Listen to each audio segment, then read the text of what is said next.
তো আমার কাছে মনে হয়েছে যে বাংলাদেশে এই মঞ্চে বসা, চেয়ারে বসা, ব্যানারের ফ্রেমে থাকা, ক্যামেরার কেন্দ্রবিন্দুতে থাকা, চেয়ারম্যান অথবা প্রধান অতিথির ডানে অথবা বামে থাকা, এই বিষয়গুলোকে খুব সম্মানের মনে করা হয় আর কি। আমি খুব বড় ধরনের কোনো ব্যত্যয় হয়েছে আজকের ঘটনার আগে, এটা আমি গতকাল এবং আজকে ফুয়াতে গতকাল আপনি ছিলেন, আমি বড় ধরনের কোনো ব্যত্যয় আমি দেখিনি। এখন আপনি স্বাভাবিকভাবে একজন সিনিয়র নেতা যখন কথা বলেন তখন অ্যাব্রাপ্টলি তো নিশ্চয়ই থামিয়ে দেওয়া যায় না, হয়তো তার দৃষ্টি আকর্ষণ করা যায়। আমি আসলে প্রথমে একটু জানতে চাই যে আজকে যে হট্টগোলটা হলো, কি বিষয়কে কেন্দ্র করে এই হট্টগোলটা শুরু হলো? হট্টগোল আপনারা মিডিয়াতে যত বড় করে ব্যাপারটা নিয়ে আসছেন, বিষয়টা অত বড়। হ্যাঁ, যেটা আপনি বলছিলেন যে মিডিয়াতে বড় করে দেখানো হয়েছে। জামাত ইসলামের ডক্টর আবু তাহের, জামাতের নেতা, তিনি বক্তব্য রাখতে যে মোটামুটি তিনি একটু দীর্ঘই বক্তব্য রেখেছেন। নির্দিষ্ট যে আলোচনা তার বাইরে যেও তিনি কিছু বক্তব্য রেখেছেন।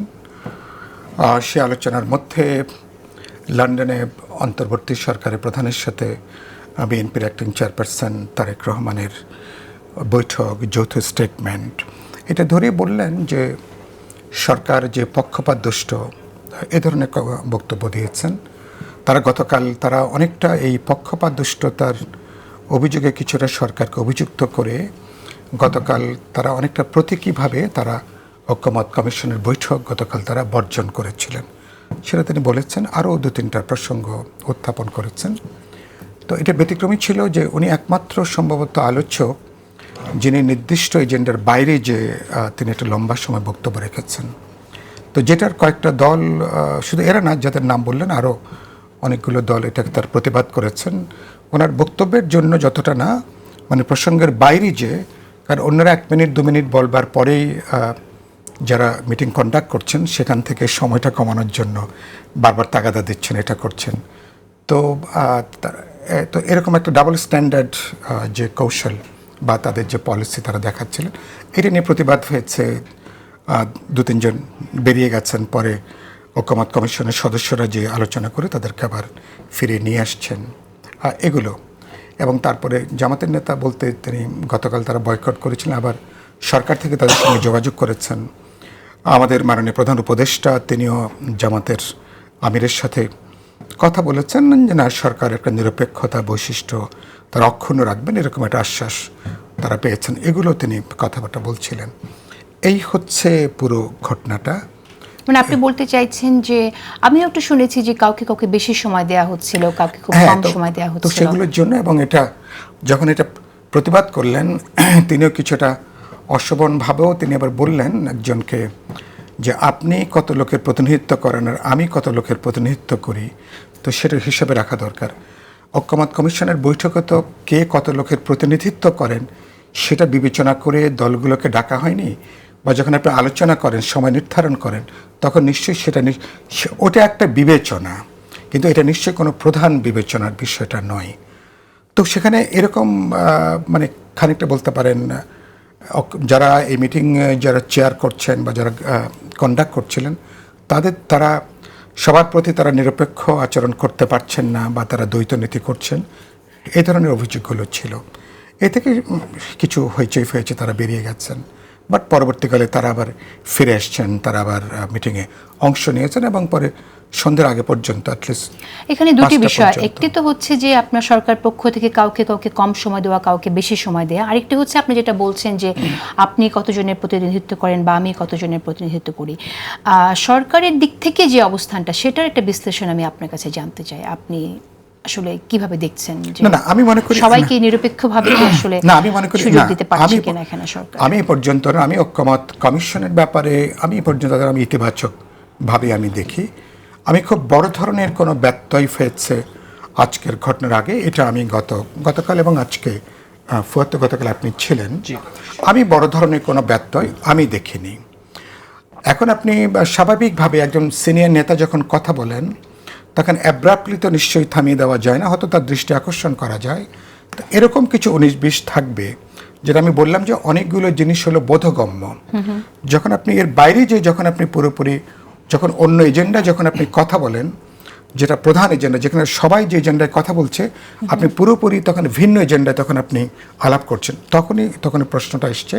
হ্যাঁ, সেখানে চেয়ার থেকে ওনাকে প্রয়োজন হস্তক্ষেপ করা বা অনুরোধ করা যে আমরা এই প্রসঙ্গটা কথা বলছি না, বা থামিয়ে দেওয়ার চেষ্টা করা, ওনাকে অনুরোধ করা, সেটা চেয়ার থেকে সেই ভূমিকাটা তারা পালন করেনি। সেদিক থেকে মনে হয়েছে যারা মিটিং কন্ডাক্ট করছিলেন তাদের এক ধরনের পক্ষপাত তো কাজ করছে। এটা আমি পক্ষপাত বলবো না, তারা আসলে থামাতে পারেননি বা তারা থামাতে চান। কেন পারছেন না আসলে, আপনি কি মনে করেন? না, তাদেরও তো মনস্তাত্ত্বিকভাবে এখন ধরুন, মনস্তাত্ত্বিকভাবে তারা কি দুর্বল? না, দুর্বল বলবো না, মানে ঠিক আছে বলতে চান, বলতে দেই। গতকালকে তারা আসেননি, সবাইকে তো সমানভাবে দিতে হবে। আজকেও আবার তারা বেরিয়ে যাবেন কিনা, সবাইকে তো সমানভাবে দিতে হবে। এটা তো কাগজের কথা, এটা তো একটা আইডিয়াল একটা পরিস্থিতি। এখন ধরুন একবার করে একজনের বলার কথা, কিন্তু নানা প্রশ্ন যখন আপনি ধরেন একটা ঐক্যমত যখন গড়ার জন্য আলোচনা করেন, তখন প্রয়োজন বোধে প্রাসঙ্গিকভাবে আপনি 2-3 বার আপনি ইন্টারভেন করতে পারেন। এটা তো শুধুমাত্র দলের এক লাইনে দাঁড়িয়ে অবস্থান ব্যক্ত করার প্রশ্ন না, এটা আলোচনা করা, কথা বলা, পার্থক্যটা কিভাবে কমিয়ে আনা, যারা বোঝাপড়াটা বাড়ানো যায় কিনা, বিরোধের জায়গাটা কমিয়ে আনা যায় কিনা, এটাই হলো আলোচনা। আমি ইন দ্য মেইন মনে করি যে আজকের এই ব্যত্যয় ছাড়া আমি এ পর্যন্ত তাদের দিক থেকে বড় ধরনের কোনো ব্যত্যয় এরপর আমি দেখিনি। আরও আছে, প্রতিদিন দেখি চেয়ার তারা উল্টোপাল্টা করেন। কালকে ধরুন বসার যে বিন্যাস, আজকে দেখলাম যে সে বসার বিন্যাস আবার সেখানে পরিবর্তন। তো এগুলো তাদের কিছুটা পছন্দ অপছন্দ। পেছনে কাদেরকে বসতে দেয়? না, পেছনে তো অনেকেই বসেন। ধরুন দলের যখন দুজন যান, হয়তো প্রধান নেতার সামনে বসেন, পেছনের সারিতে তিনি দ্বিতীয় প্রধান, সামনের সারি তো চাইলেও তো সবাইকে অত চেয়ার অ্যারেঞ্জমেন্টটা এরকম না, তাকে পিছনে বসতে হয়। যে যারা 3 জন যান অনেক সময় পেছনে, আবার কোনো দলকে দেখা যায় 3 জন এসছেন, 3 জনই প্রথম সারিতে বসছেন। তো এগুলো তো দৃষ্টিকটু, এগুলো এক ধরনের ডাবল স্ট্যান্ডার্ডের জায়গা, এগুলো কিন্তু কাজ করে। আচ্ছা, সরকারের এই পজিশন নিয়ে একটু আমরা কথা বলবো। ব্যারিস্টার আসাদুজ্জামান ফুয়াদ, প্রথমে একটু শুনি, আপনি কি সামনে বসেছিলেন না পেছনে? ধন্যবাদ। প্রথমত হচ্ছে আজকে আমি ছিলাম না, গতকালকে ছিলাম। সাইফুল ভাই যেমনটা বলছিলেন আর কি, যেহেতু আমি পার্টি ডেলিগেশন লিড করেছি গতকালকে, এই জন্য আমি ফ্রন্টে বসেছি আর কি।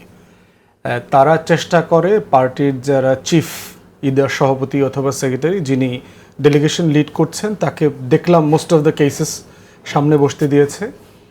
বড় দলগুলোর একাধিক নেতাকেও সামনে বসতে দেয়, এটাও দেখেছি আর কি।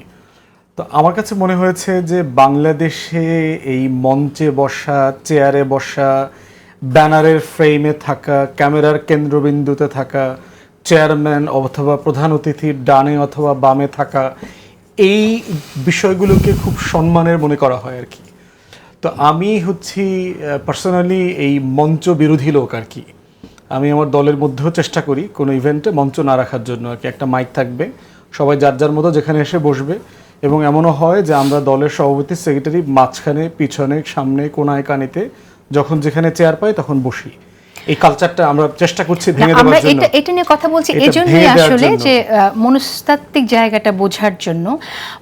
পেছনে বসা, সামনে বসা যতটা না গুরুত্বপূর্ণ, তার চেয়ে গুরুত্বপূর্ণ আপনি কতটুকু আপনার ওপিনিয়নটা রাখতে পারেন। এটাই আমাদের কাছে গুরুত্বপূর্ণ। সাইফুল ভাই এটা একমত হবেন।